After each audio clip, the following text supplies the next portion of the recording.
Assalamualaikum warahmatullahi wabarakatuh. Perkenalkan, nama saya Miftah Nuriyatul Maswa. Saya dari Program Studi Pendidikan Guru PAUD. Saya ingin memaparkan materi tentang wawasan Nusantara.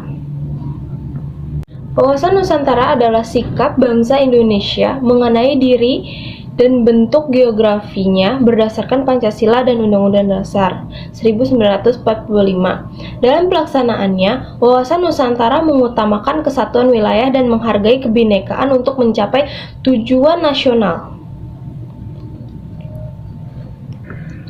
Aspek-aspek wawasan Nusantara. Yang pertama, itu aspek sosial budaya. Indonesia terdiri atas ratusan suku bangsa yang masing-masing memiliki adat istiadat, bahasa, agama, dan kepercayaan yang berbeda-beda, sehingga tata kehidupan nasional yang berhubungan dengan interaksi antar golongan mengandung potensi konflik yang besar. Selanjutnya, aspek sejarah. Indonesia diwarnai oleh pengalaman sejarah yang tidak menghendaki terulangnya perpecahan dalam lingkungan bangsa dan negara Indonesia.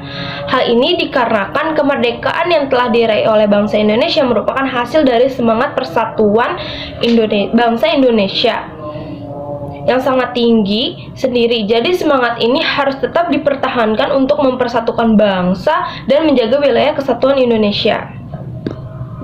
Yang ketiga, aspek kewilayahan Nusantara. Pengaruh geografi merupakan suatu fenomena yang perlu diperhitungkan karena Indonesia kaya akan sumber daya alam dan suku bangsa. Selanjutnya, tujuan wawasan Nusantara. Tujuan wawasan Nusantara memiliki dua tujuan, yaitu yang pertama, mewujudkan kesatuan segenap aspek kehidupan baik alamiah maupun sosial. Yang kedua, untuk melindungi segenap bangsa Indonesia dan seluruh tumpah darah Indonesia untuk mewujudkan kesejahteraan umum. Fungsi wawasan Nusantara. Yang pertama, wawasan Nusantara sebagai wawasan pertahanan dan keamanan negara. Yang kedua, wawasan Nusantara sebagai konsep ketahanan nasional. Yang ketiga, wawasan Nusantara sebagai wawasan kewilayahan.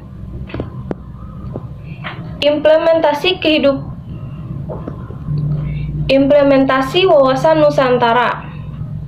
Yang pertama, kehidupan sosial. Beberapa hal yang perlu diperhatikan dalam kehidupan sosial yaitu pertama, pengembangan budaya Indonesia untuk melestarikan kekayaan Indonesia serta dapat dijadikan kegiatan pariwisata yang memberikan sumber pendapatan nasional maupun daerah, contohnya dengan pelestarian budaya, pengembangan museum dan cagar budaya.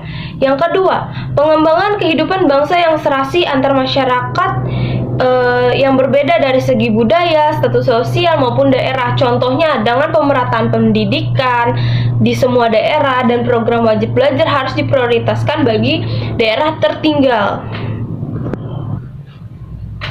Selanjutnya, kehidupan politik. 1. Mengembangkan sikap hak asasi manusia dan sikap pluralisme untuk mempersatukan berbagai suku, agama, dan bahasa yang berbeda, sehingga menumbuhkan sikap toleransi. Yang kedua, meningkatkan peran Indonesia dalam kancah internasional dan memperkuat korps diplomatik sebagai upaya penjagaan wilayah Indonesia, terutama pulau-pulau terluar di Pulau Kosong.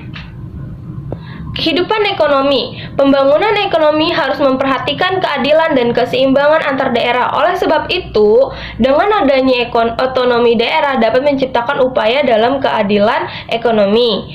Yang kedua, wilayah Nusantara mempunyai potensi ekonomi yang tinggi seperti posisi khatulistiwa, wilayah laut yang luas, hutan tropis yang besar, hasil tambang dan minyak yang besar, serta memiliki penduduk dalam jumlah cukup besar. Oleh karena itu, implementasi dalam kehidupan ekonomi harus berorientasi pada sektor pemerintah, pertanian, dan perindustrian.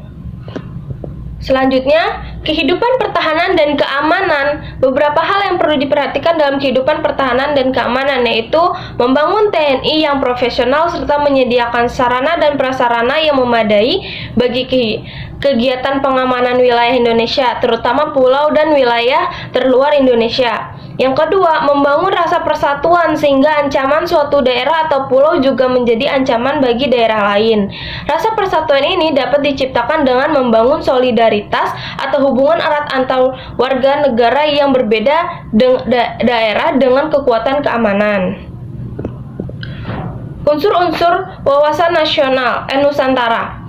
Yang pertama, wujud wilayah. Batas ruang lingkup wilayah Nusantara ditentukan oleh lautan yang di dalamnya terdapat gugusan ribuan pulau yang saling dihubungkan oleh perairan. Oleh karena itu, Nusantara dibatasi oleh lautan dan daratan serta dihubungkan oleh perairan di dalamnya. Tata inti organisasi. Bagi Indonesia, tata inti organisasi negara didasarkan pada Undang-Undang 1945 yang menyangkut bentuk dan kedaulatan negara, kekuasaan pemerintah, dan sistem perwakilan. Tata kelengkapan organisasi. Wujud tata kelengkapan organisasi adalah kesadaran politik dalam kesadaran bernegara yang harus dimiliki oleh seluruh rakyat yang mencakup partai politik, golongan dan organisasi masyarakat, kalangan pers, seluruh aparatur negara, yang dapat diwujudkan demokrasi yang secara konstitusional berdasarkan Undang-Undang 1945 dan secara ideal berdasarkan dasar filsafat Pancasila. Isi wawasan Nusantara. Isi adalah aspirasi bangsa yang berkembang di masyarakat dan cita-cita serta tujuan nasional yang terdapat pada pembukaan Undang-Undang 1945 untuk mencapai aspirasi yang berkembang di masyarakat maupun cita-cita dan tujuan nasional seperti yang di atas.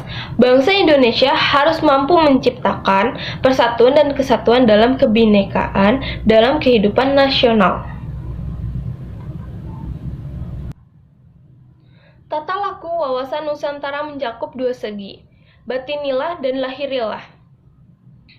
Tata laku merupakan dasar interaksi antara wadah dengan isi yang terdiri dari tata laku dan tata laku batinilah dan lahirilah. Tata laku batinilah mencerminkan jiwa, semangat, dan mentalitas yang baik dari bangsa Indonesia. Sedangkan tata laku lahirilah tercermin dalam tindakan, perbuatan, dan perilaku dari bangsa Indonesia. Tata laku lahirilah merupakan kekuatan utuh dalam arti kemanunggalan, meliputi perencanaan, pelaksanaan, pengawasan, dan pengendalian. Sekian presentasi dari saya, kurang lebihnya mohon maaf. Wassalamualaikum warahmatullahi wabarakatuh.